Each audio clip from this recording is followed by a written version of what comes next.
And with that canine introduction,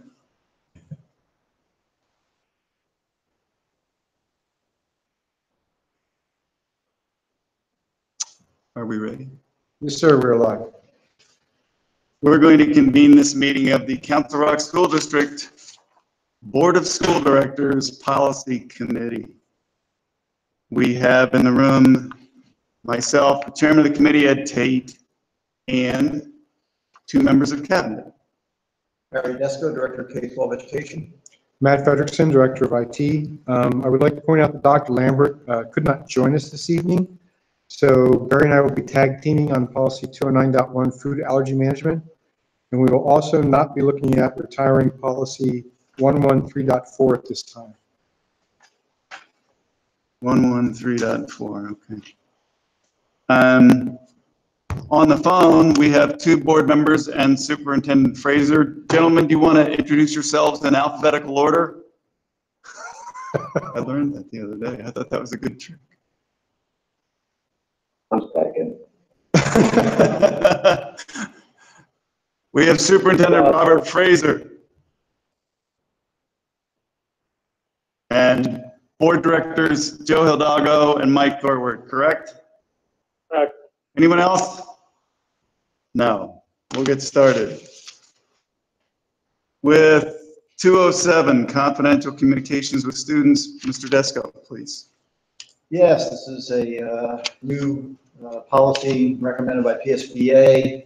It's relatively short and simple, very quickly. It just defines confidential information and when and how it can be shared, and ultimately protecting confidential information from being shared outside of those with a need to know for some very specific reasons. Very often when there's a health or welfare or safety issue related to the student or other students.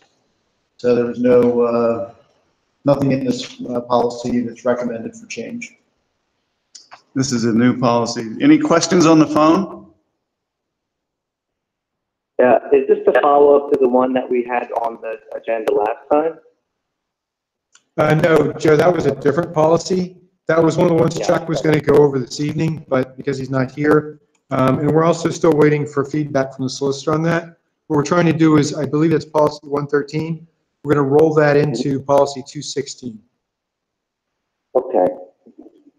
I got to get in front of my computer, but go ahead, keep going. I'm good. All right. We'll move that to the board. We'll move 207, confidential communications with students, on to board review and approval. The next policy is 209.1, food allergy management.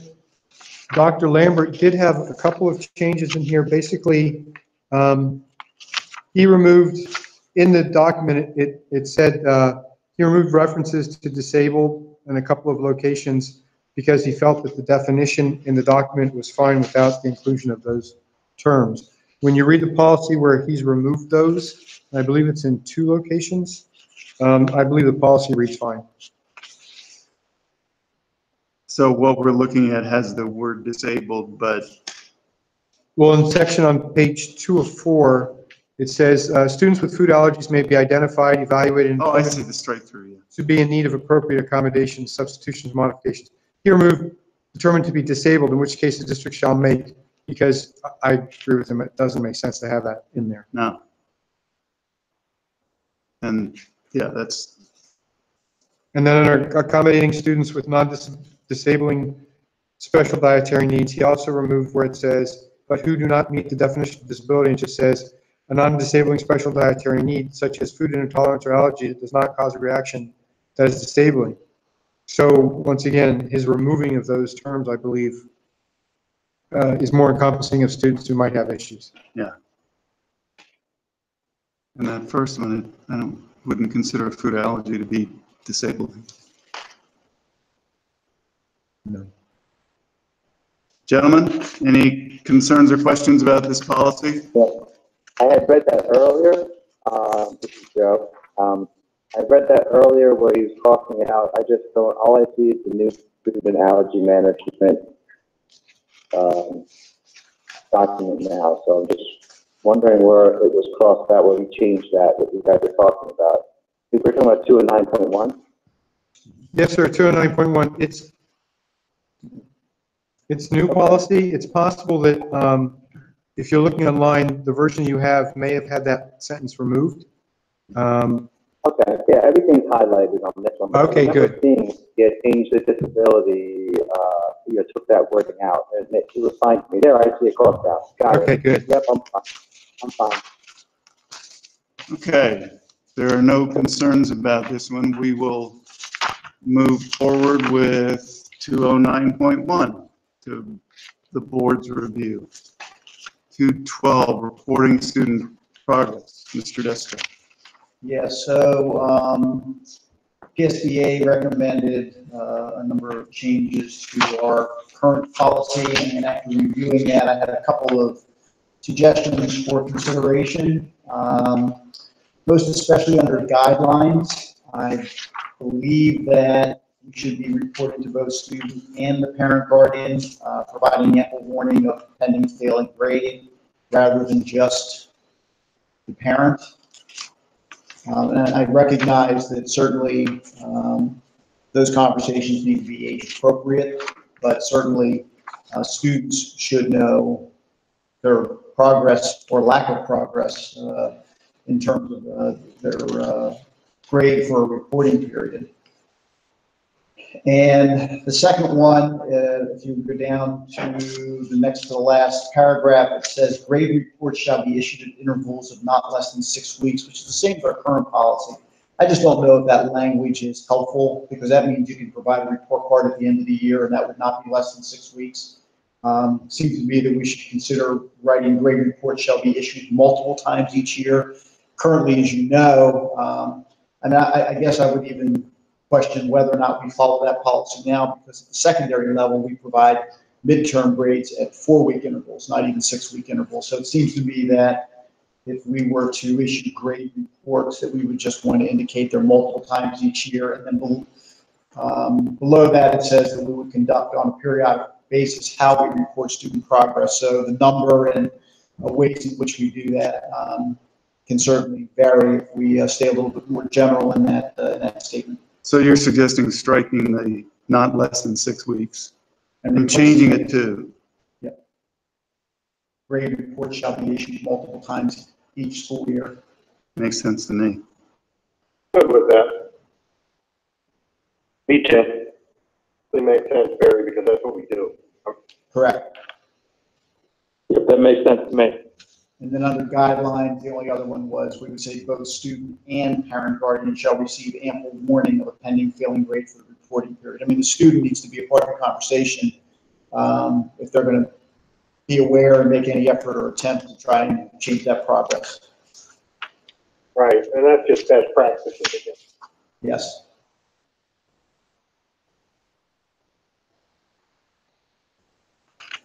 Okay, if there's no concerns or questions further, we'll move that one forward. That was 212, reporting student progress. The next one, academic integrity. Mr. Desko. Yes, academic integrity. We have a current academic integrity policy, and clearly it is designed to provide an overarching view of what academic integrity is, and the fact that there are consequences for students that don't meet those guidelines. And really the administrative regulation that follows this really speaks to some of the details and specific that's not included in this packet, but we currently have an AR related to this particular policy that would guide individual incidents and how they're handled. I have a question. The policy says high school students. Should we strike high school and just leave it students?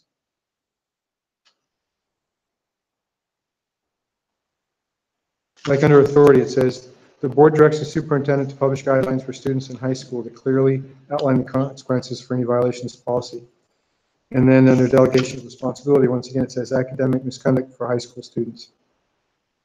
So the AR speaks, and it's really where we had the significant academic integrity issues. So the AR that was written was really designed primarily for high school and speaks more specifically to it. But in fairness, I think it's a good point, Matt. That, you know, in middle school, students recognize and understand what academic integrity is, as does elementary school. I mean, when elementary students are given projects and reports and assigned homework, teachers are very clear about students representing their own level of work. So I just don't know that the administrative regulation, because of the significance at a high school level, is very different than it would be at an elementary level. But I don't think the AR has to change though. No, I don't think it does either. I'm saying I think your recommendation to expand it, to just make it an overall, is fair. So by simply striking the words "in high school." Mm-hmm. All right. I'm going to go ahead and change it right now. Do you have any objection, Dr. Fraser? No, I don't. In fact, I would agree with that. I think this is keeping up with the pace of education today. You know, our younger students used to be a lot more passive learners, whereas today they are much more active learners, which is obviously a good thing. But our policy should reflect as such. Okay. I removed it online, so. Good. Thank you.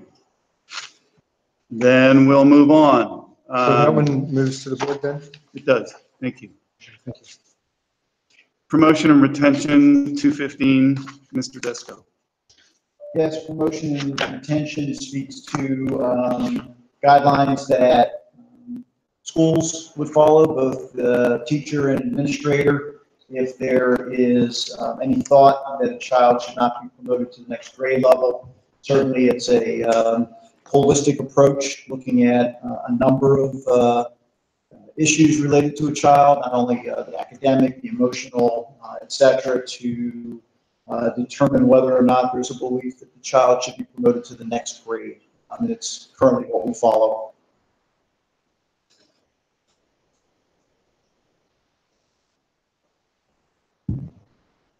Does this mean you can flunk out of a grade, right? It means that you can repeat a grade, correct? That you could fail and repeat a grade. Take a very holistic approach.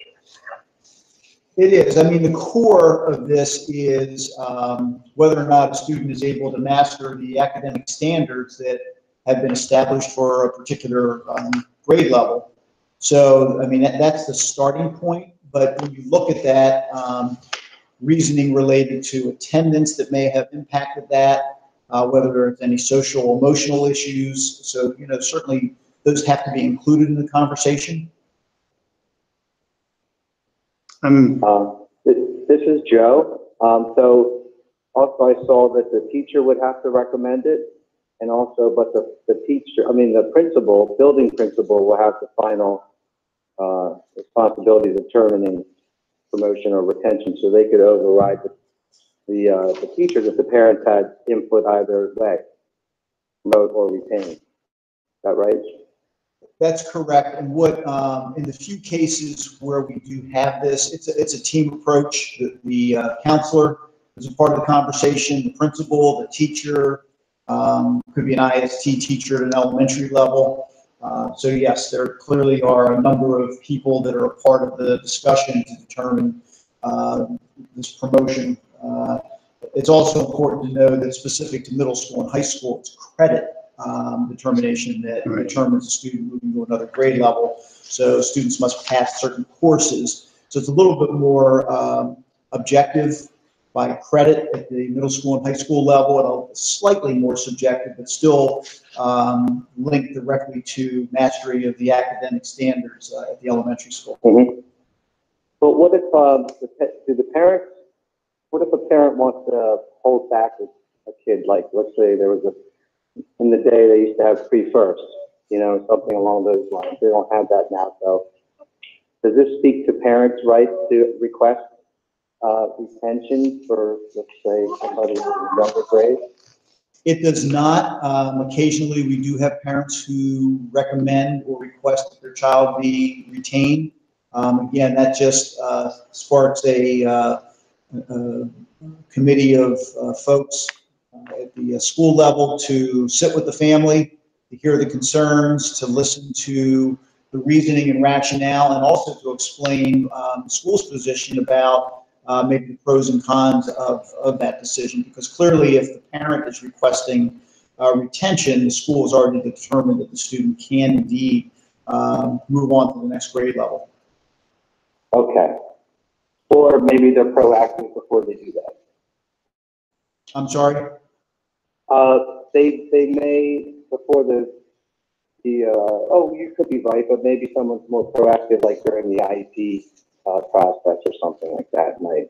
Yes. But either way, it ends up falling in, it kind of speaks to in the sense that it goes to the principal as the final determiner. Correct. It's the principal's responsibility to include whomever they believe needs to be a part of this conversation to make the best decision for the child. I was also, Joe, thinking about parents, and I looked, and there's a little bit more language that speaks to parents and guardians in the new policy. So I think it does a good job of ensuring that parents are consulted along the way. Right, right. Exactly. Okay. I had the same, yeah, I had the same thought as you. All right. Thank you. Any other thoughts or concerns? Questions? All right, then we will move forward. Number 215, the policy on promotion and retention for the board's consideration. Next up is tobacco. So our tobacco policy, interestingly, probably now takes into account more disciplinary consequences as a result of non-traditional tobacco products, the issues of vaping and other lighted products. So clearly this policy in its definition indicates that it's a lighted or unlighted cigarette, cigar pipe, or other smoking product or material, as well as smokeless tobacco in any form. So that's this does cover vapes and other such devices. So it's important to recognize that, because this is the same disciplinary consequence for students that violate this this policy, whether it be for cigarettes or it be for a vaping device. What if the vaping device has no tobacco in it? Are we still good? This is correct. So it says any lighted product or material. So that's where this comes into play in terms of it being a non-tobacco product. However, if the vape material or liquid is it could easily also fall into our drug and alcohol policy, depending on, you know, either what the student admits to or what the testing tells us. Okay. When do these become, if we vote on it at the next board meeting, is it official policy at that point? Yes. Well, it's our current policy too. So this is what we currently follow. All right, thank you. Okay. So the only changes that I made were in the bottom under the guidelines. So I really basically wrote what is our practice by saying a student, it says convicted, so we don't necessarily convict. So I just said a student possessing or using tobacco in violation of this policy, in lieu of referral to the magisterial district justice for prosecution, may agree to pay a fine to the school district in the amount of $50. Fine must be paid within 10 school days, or referral to the magisterial district justice will be completed. In addition, a 3-day suspension will be imposed, and the student referred to the magisterial justice may be fined up to $50 plus the court cost, as well as anything else that district justice would apply in that case. So when a family chooses to pay the $50 fine to the school district within those 10 days, we do not issue the citation to the magisterial district justice, and that's been our practice for ever since the law was written, actually. That was my question, was that we were finding students as a school district, and this might be the only violation that we find, but you're saying that that's something that if they have possession of tobacco in school as a minor or even as an adult, I guess, if that's the law, it's a fine to the magistrate. Correct, that is the law. Yeah, and Joe, we had gone over this a couple years ago. Oh, I'm so sorry, guys. But that's okay, Joe. This is Robert. We had, just so you know, we had gone over the same, language within this policy a couple years ago when it came up. It was actually brought up at one of our, monthly board meetings, and the same rationale was given. So it's really inconsequential to the families, but because the law applies to them, irregardless, they're gonna face that $50 fine. Well, I'm just thinking that if they're already getting a 3-day suspension and we don't find anybody other than this rule, would we want to open up that box to start issuing fines to students unless we already do that for other stuff? My only, I haven't seen this before, so please bear with me. We do not issue fine, I mean, we do issue restitution, but we do not issue fines. And the reason why we issue fines in this case is it was written into the law when it was passed, a few years back. So either way, a fine is mandated by state law, and the family has the option of paying the fine to the district or to the magistrate, which would then involve court costs. Correct. So and that was the reason why this was listed. I mean, the magistrate wasn't necessarily interested in dealing with all of these as they came up. Right. So really what it does is it saves the family the headache of a day in court, as well as the court cost and anything else that the magistrate may want to issue to the student. So it won't be on top of any, that's only if they choose not to, okay? Choose not to, in lieu of, as you said. Correct.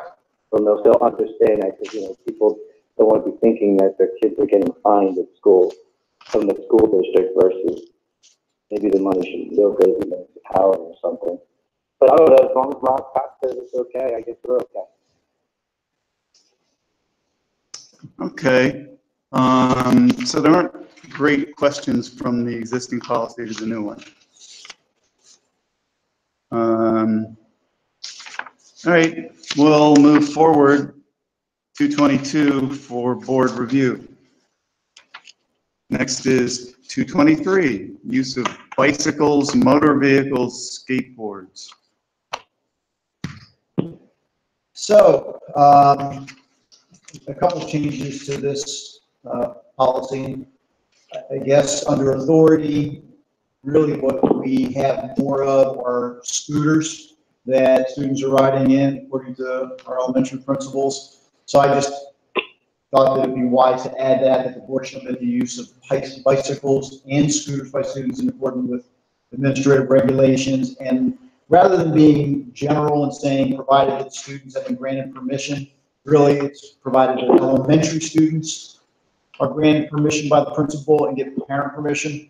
Our middle schools and high schools do not monitor that. They wouldn't be able to tell you who rode a bike to school or rode a scooter to school. I'm not even sure that our elementary principals would, unless a student was seen doing that. And we have only very few students that are within bicycle riding distance or scooter riding distance to most of our elementary schools. Certainly, Goodnoe is probably an exception to that. And, maybe Holland Elementary and a couple others, but for the most part, it should be, we believe it should be just elementary principals making sure that they give a student permission to ride a bike or a scooter to school.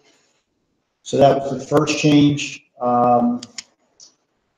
It also speaks to, under delegation of responsibility, I wanted to be clear that it says the building principal or designee shall establish standards for granting permits, and I wanted to be clear for motor vehicles that we don't grant permits for the bikes or the scooters. So.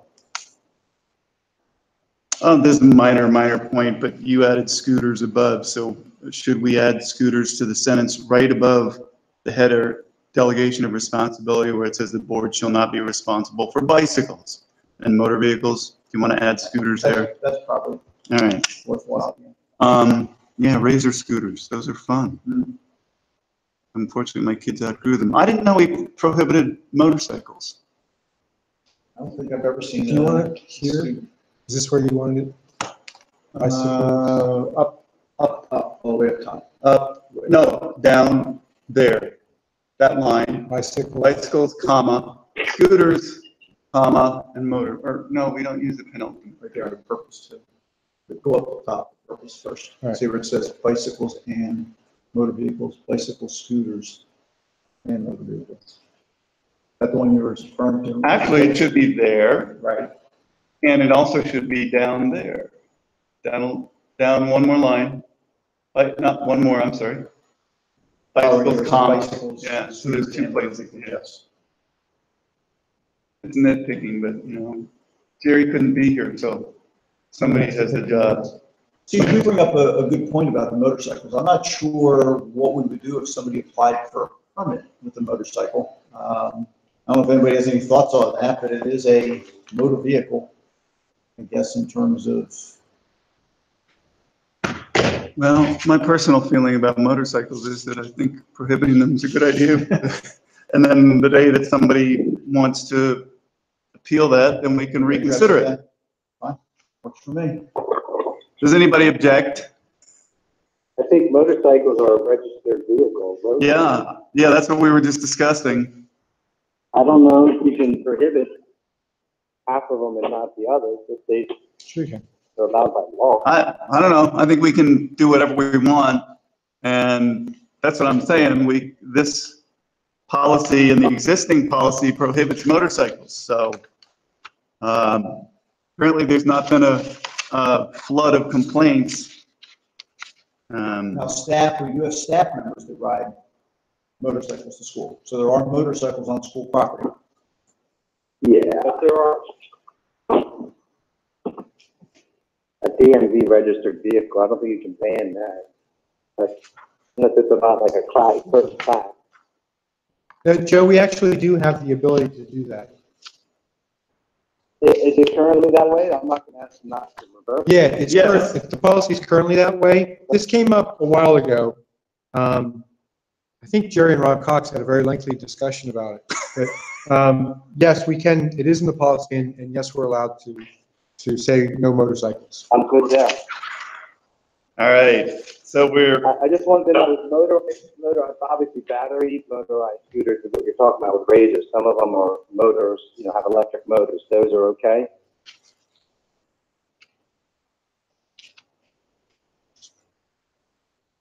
Well, we don't say non-motorized scooter, so if there's a sense that we wouldn't want, We could put it in the administrative regulation, because it says in here, in accordance with district administrative regulation, we can put the motorized scooters in the admin reg, and then just leave this alone. And that way, we're not eliminating scooters. Does that make sense to do that, or do you want to put it in here? I mean, it'd be easy to say the board prohibits the use of skateboards, motorized scooters, mini bikes, motorcycles on school property.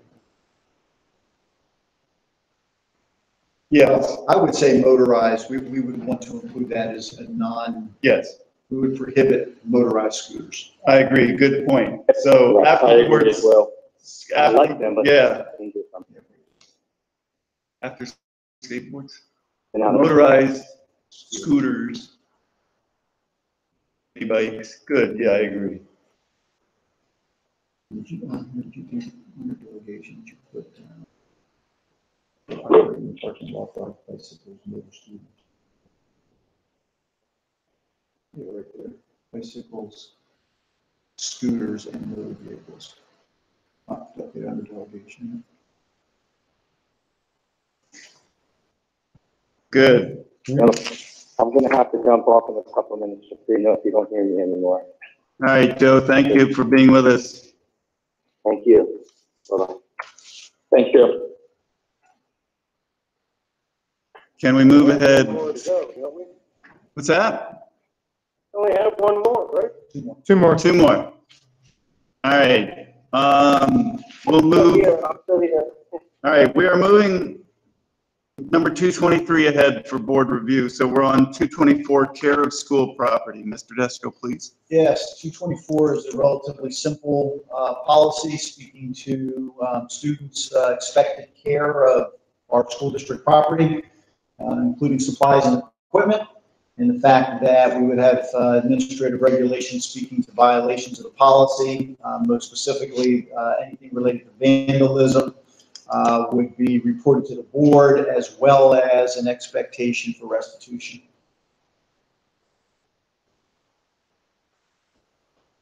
And that the restitution would fall into the administrative reg. I think this is good. I'm curious as to how the dividing line is set between what's policy and what's administrative reg. I guess by putting it in administrative reg, it gives you more flexibility to revise it without having to go through the board process. It actually provides that, that fine detail that an administrator would follow to implement this policy. Yes.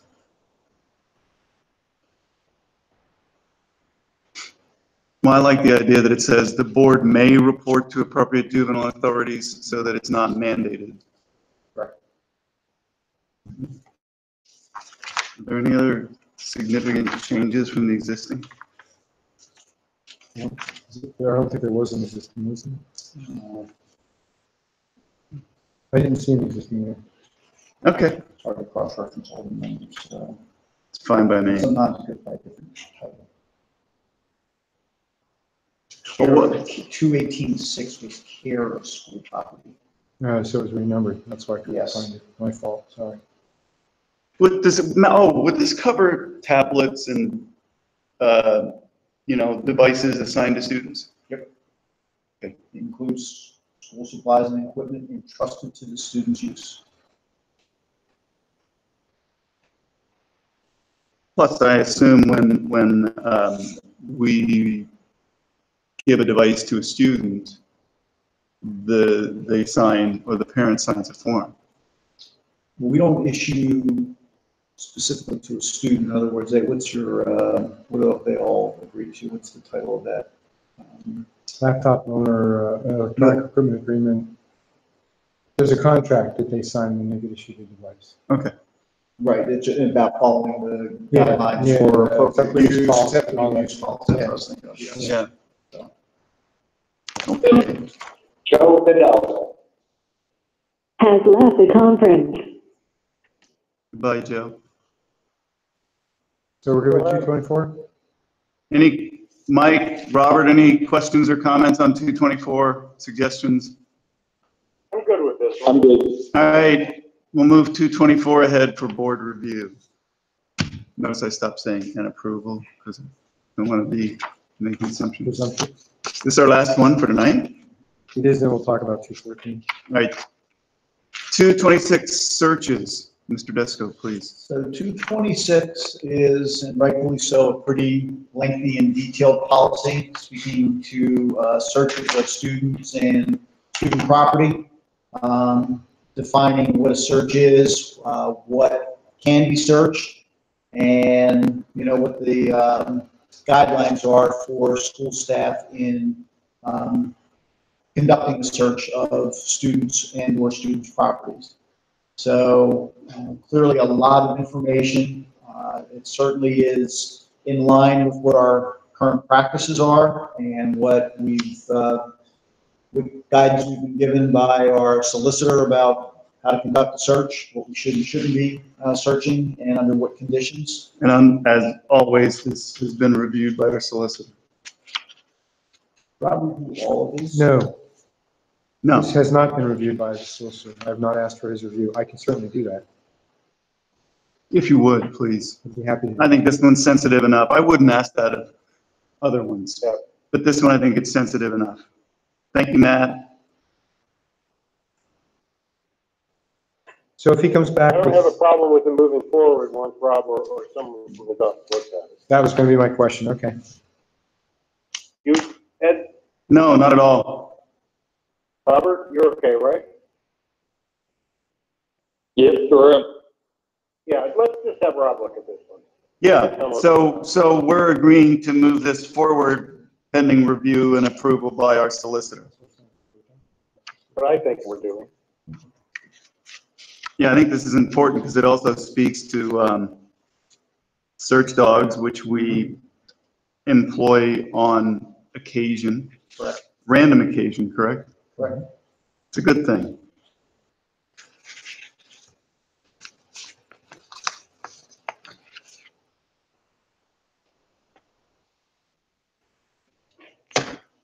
Yeah, it is very detailed. Yes. Okay. Mike, Robert, do you have any concerns or questions? Otherwise, we'll just move this forward to Mr. Cox, and then if he's good with it, then it moves to the board. Okay, Agreed. thank you. What do we want to talk about, 214, Matt? We'd like to retire that policy since we no longer do class rank. Yeah. Mike, Robert, we're going to retire 214 class rank? Absolutely. He says with enthusiasm. Mike? Last time we did that, Barry. Oh, wow. Well, we changed our practice with the policy. This was a PSBA policy provided to us. It was a new policy. Oh. So we don't believe we should have a policy on class rank since we no longer conduct individual class rank.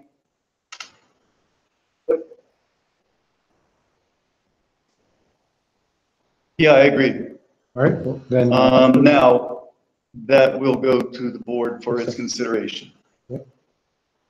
Well, we consent agenda, right? yes, sir.